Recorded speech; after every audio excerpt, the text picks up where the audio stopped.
ഇന്നലെ വൈകിട്ട് എൻ്റെ സഹോദരനെ പോലീസ് അറസ്റ്റ് ചെയ്തതുമായി ബന്ധപ്പെട്ട്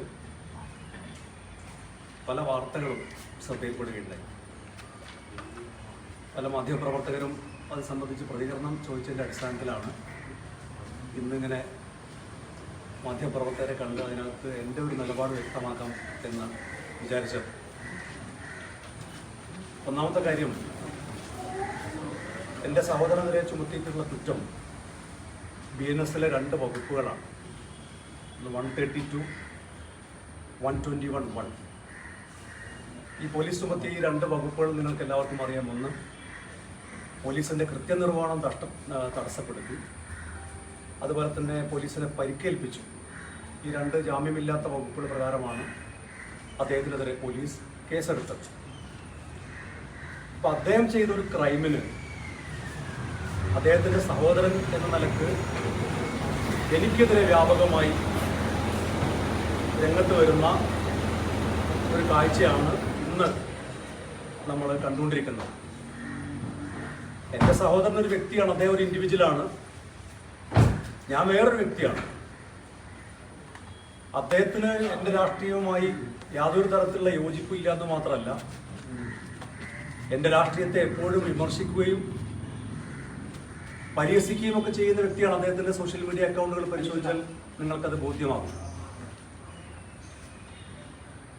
അപ്പോൾ അദ്ദേഹത്തിൻ്റെ രാഷ്ട്രീയം വേറെയാണ്, എൻ്റെ രാഷ്ട്രീയം വേറെയാണ്. അങ്ങനെയൊക്കെ ആവാമല്ലോ കുടുംബത്തിൽ. പിന്നെ അദ്ദേഹത്തിനെതിരെ വന്നിട്ടുള്ള മറ്റൊരു ആരോപണം, ഇന്നലെ മയക്കുമരുന്ന് കേസിൽ ലഹരി ഇടപാടിൽ നടത്തിക്കൊണ്ടിരിക്കുന്ന ഒരു റിയാസ് തൊടുകയിൽ, ആ റിയാസ് തൊടുകയിലിനെ പോലീസ് പിടികൂടിയപ്പോൾ അദ്ദേഹത്തിൻ്റെ മൊബൈലിലേക്ക് ഇയാളുടെ മെസ്സേജ് വന്നു എന്നുള്ളതാണ് പോലീസ് പറയുന്ന മറ്റൊരു കാര്യം. ഈ റിയാസ് തൊടുകയിലാണ് ലഹരി ഇടപാട് നടത്തുന്നത് എന്നും പോലീസ് പറയുന്നു. അപ്പൊ അങ്ങനെയാണെങ്കിൽ എൻ്റെ ചോദ്യം, ഈ റിയാസ് തൊടുകയിലിനെ എന്തിനാണ് ഇന്നലെ പോലീസ് വിട്ടയച്ചത്? റിയാസ് തൊടുകയിൽ ഏത് പാർട്ടിക്കാരനാണ്? അദ്ദേഹത്തിന്റെ സോഷ്യൽ മീഡിയ അക്കൗണ്ടുകൾ പരിശോധിക്കുന്ന ഏതൊരാൾക്കും ബോധ്യമാകും അദ്ദേഹം CPM പ്രവർത്തകനാണ്. CPM പ്രവർത്തകനായ റിയാസ് തൊടുകയിലാണ് ലഹരി ഇടപാട് നടത്തിയതെന്ന് പോലീസ് പറയുന്നു. അയാൾ ഇന്നലെ തന്നെ അദ്ദേഹത്തെ പോലീസ് വിട്ടയക്കുന്നു. അദ്ദേഹത്തെ വിട്ടയക്കാൻ ആരൊക്കെയാണ് പോലീസ് സ്റ്റേഷനിൽ ചെന്നത്? CPMന്റെ ലോക്കൽ കമ്മിറ്റി നേതാക്കൾ മുതലുള്ള നേതാക്കന്മാരാണ് അദ്ദേഹത്തെ സ്റ്റേഷനിൽ ഇറക്കിക്കൊണ്ടുപോകുന്നത്. അപ്പൊ അദ്ദേഹവുമായി എൻ്റെ സഹോദരൻ വാട്സപ്പ് ചാറ്റ് നടത്തി എന്നുള്ളതാണ് പോലീസിന്റെ ആക്ഷേപം.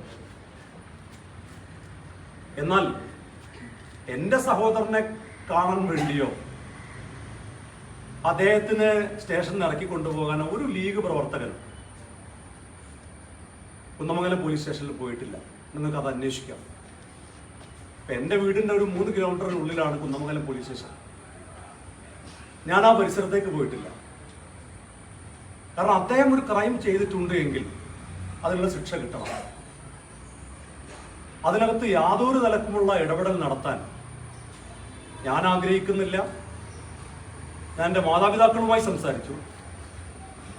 പോലീസ് ഈ പറയുന്ന രീതിയിൽ സമൂഹത്തിന് വിപത്തായ ഏതെങ്കിലും ലഹരി ഇടപാടുമായി എൻ്റെ സഹോദരനോ ആർക്കെങ്കിലോ ബന്ധമുണ്ടെങ്കിൽ അവർക്കൊക്കെ എതിരെ ശക്തമായ നിയമപരമായ നടപടി സ്വീകരിക്കണം എന്നുള്ളതാണ് എൻ്റെ നിലപാട്, എൻ്റെ കുടുംബത്തിൻ്റെ നിലപാട്. ഈ കുടുംബത്തിൻ്റെ നിലപാട് എന്ന് കൂടി പറയാനുള്ള കാരണം, ഞാൻ മാതാപിതാക്കളുമായി സംസാരിച്ചതിൻ്റെ കൂടി അടിസ്ഥാനത്തിലാണ് ഞാനിത് പറയുന്നത്. കാരണം ഇതിനെതിരെയൊക്കെ വലിയ പോരാട്ടങ്ങൾ നടത്തിക്കൊണ്ടിരിക്കുന്ന സംഘടനയും സംഘടനയിലെ അംഗവും ഒക്കെയാണ് ഞാനും എൻ്റെ പാർട്ടിയുമൊക്കെ. പിന്നെ ചില വ്യക്തികൾ ഇപ്പൊ ഈ വിഷയവുമായി ബന്ധപ്പെട്ട്, ഒന്ന് KT ജലീൽ, മറ്റൊന്ന് ബിനീഷ് കൊടിയേരി, അവരൊക്കെ രംഗത്ത് വരുന്നതിന്റെ താല്പര്യം മലയാളിക്ക് മനസ്സിലാവും. അപ്പൊ അത്തരം ആളുകൾ ചെയ്യുന്ന അധികാരത്തെ കൂട്ടുപിടിച്ചുകൊണ്ട് നടത്തിക്കൊണ്ടിരിക്കുന്ന നെറികേടുകൾ, അതിനെതിരെ ഇനിയും സംസാരിക്കും, ഒരു സംശയം വേണം.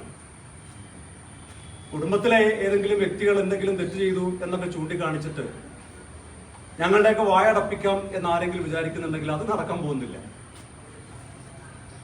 അധികാരവർഗം അധികാരം ഉപയോഗിച്ചുകൊണ്ട് കഴിഞ്ഞ കാലങ്ങളിൽ നടത്തിയ ചൂഷണങ്ങളും അതുപോലെ തന്നെ കൊള്ളരുതായ്മകളും അഴിമതികളും ഒക്കെ ഉണ്ടായപ്പോൾ അതിനെതിരെ ശക്തമായ നിലപാട് സ്വീകരിക്കുക എന്നുള്ളത് ഒരു പ്രതിപക്ഷ സംഘടന എന്നുള്ളവർക്ക് ഞങ്ങളുടെയൊക്കെ ഉത്തരവാദിത്തമാണ്. ആ ഉത്തരവാദിത്തം നിറവേറ്റിയിട്ടുണ്ട്.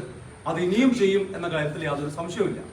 ഇക്കാര്യത്തിൽ എൻ്റെ സഹോദരനുമായി ബന്ധപ്പെട്ട് പോലീസ് നിഷ്പക്ഷമായ അന്വേഷണം നടത്തട്ടെ.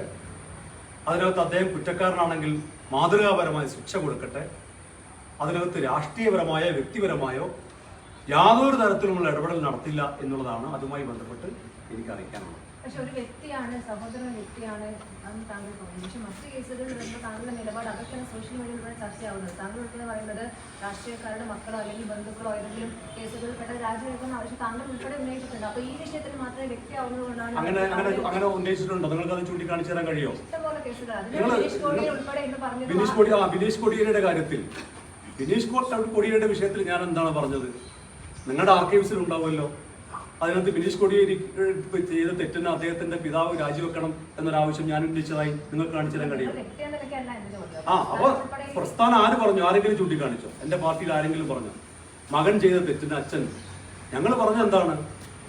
അതിനകത്ത് അന്വേഷണം നടക്കണം. കാരണം മയക്കുമരുന്ന് ഇടപാട് നടത്തിക്കൊണ്ടിരിക്കുന്ന ഒരാളുമായി വലിയ സാമ്പത്തിക ഇടപാട്, ഈ ആരോപണം വന്ന സമയത്ത് അദ്ദേഹം പറഞ്ഞത് 6 ലക്ഷം രൂപയുടെ ഇടപാട് നടത്തിയെന്നാണ്.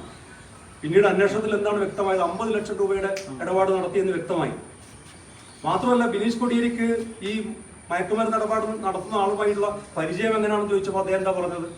ഒരു ഷോപ്പിൽ ഒരു ഡ്രസ്സ് വാങ്ങാൻ ചെന്നപ്പോൾ, ഷർട്ട് വാങ്ങാൻ ചെന്നപ്പോൾ കണ്ട പരിചയമാണെന്ന്. അപ്പൊ അതിനകത്തൊക്കെ ഒരുപാട് ദുരൂഹതകളുണ്ട്.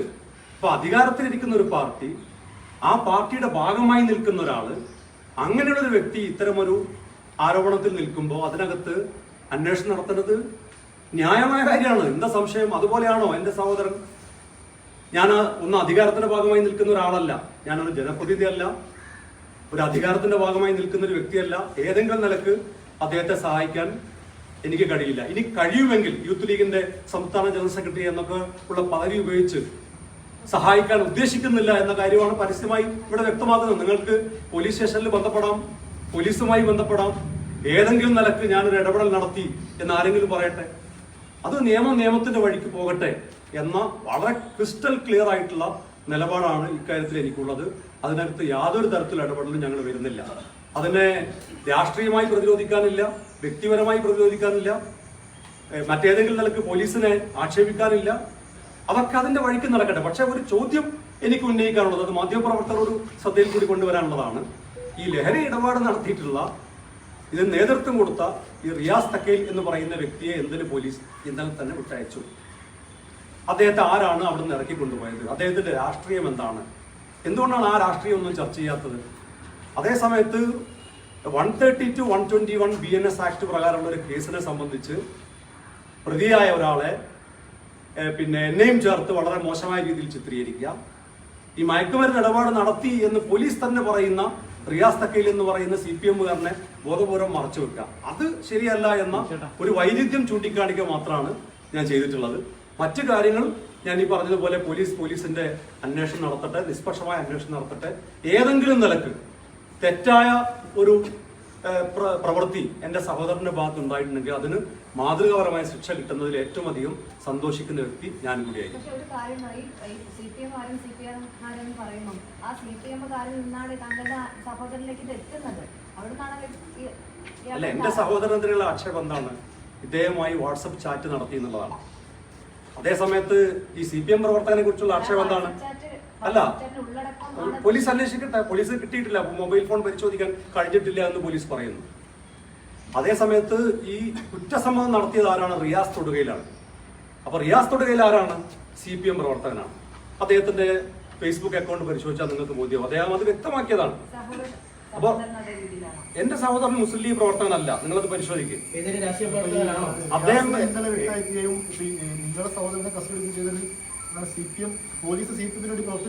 അങ്ങനെയൊന്നും ഞാൻ നിങ്ങളോട് പറയുന്നില്ല. നിങ്ങളോട് ഞാൻ പറഞ്ഞ ഒറ്റ കാര്യമുള്ളൂ, ഈ റിയാസ് തൊടുകയിൽ എന്ന് പറയുന്ന വ്യക്തിയാണ് ലഹരി ഇടപാട് നടത്തിയതെന്ന് പോലീസ് പറയുന്നു. അത് FIR തന്നെ പോലീസ് പറയുന്നു. ആ റിയാസ് തക്കയിലെ ഇന്നലെ തന്നെ പോലീസ് വിട്ടയച്ചു. അദ്ദേഹം CPM പ്രവർത്തകനാണ്. അത് അദ്ദേഹത്തിന്റെ ഫേസ്ബുക്ക് അക്കൗണ്ടിലൂടെ അദ്ദേഹം വ്യക്തമായി ജനങ്ങളുടെ മുമ്പിൽ കാണിച്ചൊരു കാര്യമാണ്. അദ്ദേഹത്തെ പോലീസ് സ്റ്റേഷനിൽ നിന്ന് കൊണ്ടുപോയത് CCTV ദൃശ്യങ്ങൾ പരിശോധിച്ചാൽ ബോധ്യമാകും. CPM-ന്റെ ലോക്കൽ കമ്മിറ്റി നേതാക്കന്മാരടക്കമുള്ള ആളുകളാണ്. ആ കാര്യം മറച്ചു വെക്കുന്നു. അദ്ദേഹവുമായി വാട്സപ്പ് ചാറ്റ് നടത്തി ഈ പറയുന്ന പോലീസിന്റെ കൃത്യനിർവഹണം തടസ്സപ്പെടുത്തി പോലീസിനെ ആക്രമിച്ചു എന്ന കേസിൽ പ്രതിയായ ഒരാളെയും അദ്ദേഹം എന്റെ സഹോദരനാണ് എന്നതുകൊണ്ട് എന്നെയും ചേർത്ത് വ്യാപകമായ രീതിയിൽ സൈബർ അറ്റാക്ക് നടത്തുന്നു. ഈ പറയുന്ന ബിനീഷ് കോടിയേരിയും കെട്ടി ജലീലും ഒക്കെ രംഗത്ത് വരുന്നു. ഈ വൈരുദ്ധ്യമാണ് ഞാൻ ചൂണ്ടിക്കാണിച്ചത്. ഇതിന് കുഴപ്പമില്ലെന്നേ, പോലീസ് അന്വേഷിച്ചോട്ടെ. ഞാൻ ആ വാട്സപ്പ് ചാറ്റ് നടത്തിയത് പോലീസ് കേസെടുത്തതിന് ഞാൻ അതിൽ കുറ്റം പറഞ്ഞോ? ഞാൻ ന്യായീകരിച്ചോ? ഒരിക്കലും ന്യായീകരിക്കുന്നില്ല. ഒരു ന്യായീകരണത്തിന്റെ പ്രശ്നമില്ല. അദ്ദേഹം ഇപ്പം നിങ്ങളുടെ പോലീസ് കൈരളി TV അല്ലേ? അല്ല, ഏതാണ്? റിപ്പോർട്ടറാണ്. ആ റിപ്പോർട്ടർ രണ്ടു കണക്ക്. അപ്പൊ ഏതായാലും റിപ്പോർട്ടർ TVന്റെ ചോദ്യം എന്താണ്? കൈരളിയാ? കൈരളി അല്ലാന്ന് പറയും. ഓക്കെ, അല്ല കൈരളിയാണല്ലോ. അപ്പൊ കൈരളിയുടെ ചോദ്യം എന്താണ്? അനിയനെ ന്യായീകരിച്ചു. ഞാൻ ഈ പറഞ്ഞതിൽ എവിടെയെങ്കിലും അനുജനെ ന്യായീകരിച്ചു എന്ന് തോന്നുന്നുണ്ടെങ്കിൽ ഒരിക്കൽ കൂടി ഞാൻ പറയുന്നു, അദ്ദേഹത്തിനെതിരെ പോലീസ് നടത്തുന്ന ഏത് അന്വേഷണത്തെയും ഞാൻ സ്വാഗതം ചെയ്യുന്നു. പക്ഷേ ഇപ്പോ കേരള പോലീസ്, പിണറായി വിജയന്റെ പോലീസ്, കൈരളിയുടെ പോലീസ് ഞാൻ പറയുന്നില്ല, പിണറായി വിജയന്റെ പോലീസ് ഇപ്പോൾ അദ്ദേഹത്തിനെതിരെ ചുമത്തിയത് 2 വകുപ്പാണ്. ഒന്ന്, പോലീസിനെ കൃത്യനിർവഹണം തടസ്സപ്പെടുത്തി. മറ്റൊന്ന്, പോലീസിനെ പരിക്കേൽപ്പിച്ചു. ഈ 2 കേസ് അദ്ദേഹത്തിനെതിരെ നിങ്ങൾ ഇപ്പോൾ ചുമത്തിയിട്ടുള്ളൂ. ഇനി മറ്റെന്തെങ്കിലും കുറ്റകൃത്യത്തിലും അദ്ദേഹം പങ്കാളിയായിട്ടുണ്ടെങ്കിൽ, ഈ കേസിൽ മാത്രമല്ല ഏത് കുറ്റകൃത്യം അദ്ദേഹം ചെയ്തിട്ടുണ്ടെങ്കിലും പോലീസ് അന്വേഷിച്ച് അദ്ദേഹത്തിന് മാതൃകാപരമായ ശിക്ഷ വാങ്ങിച്ചു കൊടുക്കണം. അങ്ങനെ വാങ്ങിച്ചു കൊടുത്താൽ അതിനകത്ത് ഏറ്റവും സന്തോഷിക്കുന്ന ഒരു വ്യക്തി കൂടിയായിരിക്കും ഞാനെന്നാണ് പറഞ്ഞത്. കാരണം സമൂഹത്തിന് വിപത്തായി പ്രവർത്തിക്കുന്ന കുറ്റകൃത്യങ്ങളിൽ ആരേർപ്പെട്ടാലും, അത് എന്റെ കുടുംബത്തിലുള്ള ആളാണെങ്കിൽ എനിക്കൊരു നിലപാട്, പുറത്തുള്ള ഒരാളാണെങ്കിൽ മറ്റൊരു നിലപാട് എന്നില്ല. എന്റെ കുടുംബത്തിലുള്ള ആളാണെങ്കിൽ പോലും അതിശക്തമായ ശിക്ഷ, മാതൃകാപരമായ ശിക്ഷ കൊടുക്കണം എന്ന നിലപാട് ഒന്നുകൂടെ ആവർത്തിച്ച് പറഞ്ഞു. ഇപ്പൊ കൈരളി TV ബിനീഷ് കോടിയേരി പറഞ്ഞിരിക്കുന്നത് പല ഫേസ്ബുക്ക് പോസ്റ്റുകൾ മുൻനിർത്തിക്കൊണ്ടാണ്, അന്ന് കോടിയേരി രാജിവെക്കണമെന്ന് അടക്കമുള്ള ആവശ്യങ്ങൾ പല കോണിൽ നിന്ന് ഉയർന്നിട്ടുണ്ടായിരുന്നു. രാഷ്ട്രീയമായിട്ട് ഇത്ര മുഖ്യധാരയിൽ നിൽക്കുന്ന ആളുകളുടെ കുടുംബത്തിൽ നിന്നൊരാൾ ഇങ്ങനെ ഒരു ശിക്ഷയുടെ ഭാഗമായി വരുന്ന ഘട്ടത്തിൽ നേതൃസ്ഥാനത്തിരിക്കുന്ന അങ്ങ് രാജിവെക്കാൻ തയ്യാറാവുമോ എന്നുള്ളതാണ് അദ്ദേഹത്തിന്റെ ചോദ്യം. ഞാൻ ചോദിക്കുന്നത്, ബിനീഷ് കോടിയേരിന്റെ വിഷയം ഉണ്ടായിരുന്ന സമയത്ത് അന്ന് രാത്രി ഏഷ്യാനെറ്റ് ചാനലിലായിരുന്നു അന്നൊരു ചർച്ച നടത്തിയത്, ഡിബേറ്റ് നടത്തിയത്. ആ ഡിബേറ്റ് നിങ്ങളുടെയൊക്കെ ആർക്കൈവ്സിൽ പരിശോധിച്ചാൽ നിങ്ങൾക്ക് കാണാൻ കഴിയും. അന്ന് രാത്രി കോടിയേരി ബാലകൃഷ്ണനെതിരായി ഞാൻ എന്തുകൊണ്ട് സംസാരിക്കുന്നില്ല എന്ന് BJPയുടെ പ്രതിനിധി ഒരു ചോദ്യമായി ഉന്നയിച്ചു. ലീഗ് നേതാക്കന്മാർ PK ഫിറോസിനെ ഭീഷണിപ്പെടുത്തിയോ, അതുകൊണ്ടാണോ കോടിയേരിക്കെതിരെ സംസാരിക്കാത്തത് എന്ന് വരെ ചോദിച്ചു. പക്ഷെ അന്ന് ഞാൻ ആ ചർച്ചയിൽ പറഞ്ഞൊരു കാര്യം, ഒരു മകനും മയക്കുമരുന്ന് ഇടപാട് നടത്താനോ മയക്കുമരുന്ന് കേസിൽ പങ്കാളിയാവണമെന്നോ ഒരച്ഛനും ആഗ്രഹിക്കില്ല എന്നൊരു നിലപാടാണ് ഞാൻ സ്വീകരിച്ചത്. അതിന്റെ പേരിൽ ആ പിതാവിനെ ഒരു നിലക്കും കുറ്റപ്പെടുത്താൻ തയ്യാറായിട്ടില്ല. അതേ സമയത്ത് ഭരണത്തിലിരുന്നുകൊണ്ട്, അധികാരത്തിലിരുന്നുകൊണ്ട് അതിന്റെ ഭാഗമായി നിൽക്കുന്ന ഒരാൾ കേസിൽ നിന്ന് രക്ഷപ്പെടുമോ എന്ന ആശങ്ക പങ്കുവച്ചിട്ടുണ്ട്. കാരണം എന്താണ്? അവർ അധികാരത്തിലിരിക്കുന്ന പാർട്ടിയാണെന്ന് മാത്രമല്ല, ബിനീഷ് കോടിയേരി അതിന്റെ ഭാഗമായി നിൽക്കുന്ന ആൾ കൂടിയാണ്. അതുകൊണ്ട് തന്നെ സ്വാഭാവികമായും അത്തരം ഒരു സംശയം ഉന്നയിക്കുന്നതിൽ ഒരു തെറ്റുമില്ല. അത് ഇനി ഉണ്ടായാൽ ഇനിയും അത് ആവർത്തിക്കും, ഒരു സംശയം വേണ്ട. അതുപോലെയാണോ ഇക്കാര്യത്തിൽ എന്നാണ് എന്റെ ചോദ്യം. ഞാൻ രാജിവെക്കേണ്ടത് എന്തിനാണ്? ഈ പദവി ഉപയോഗിച്ച് ഏതെങ്കിലും നിലക്ക് അദ്ദേഹത്തിനെതിരായിട്ട് അല്ല അദ്ദേഹത്തിന് അനുകൂലമായ ഒരു നിലപാട് ഞാൻ സ്വീകരിക്കും എന്ന ഭയം ആർക്കെങ്കിലും ഉണ്ടെങ്കിലാണ്. ഇപ്പൊ പദവി രാജിവെക്കണം, ഇപ്പൊ മന്ത്രിസ്ഥാനം രാജിവെക്കണം എന്നൊക്കെ ആളുകൾ പറയുന്നത് എന്തുകൊണ്ടാണ്? ആ മന്ത്രിസ്ഥാനത്തിരുന്നുകൊണ്ട് അധികാര ദുർവിനിയോഗം ചെയ്ത് അയാളെ സംരക്ഷിക്കുമോ എന്നുള്ളത് കൊണ്ടാണ്, സംശയമുള്ളത് കൊണ്ടാണ് ആ പദവി രാജിവെക്കണം എന്ന് പറയുന്നത്. ഞാൻ പ്രതിപക്ഷത്തിൽ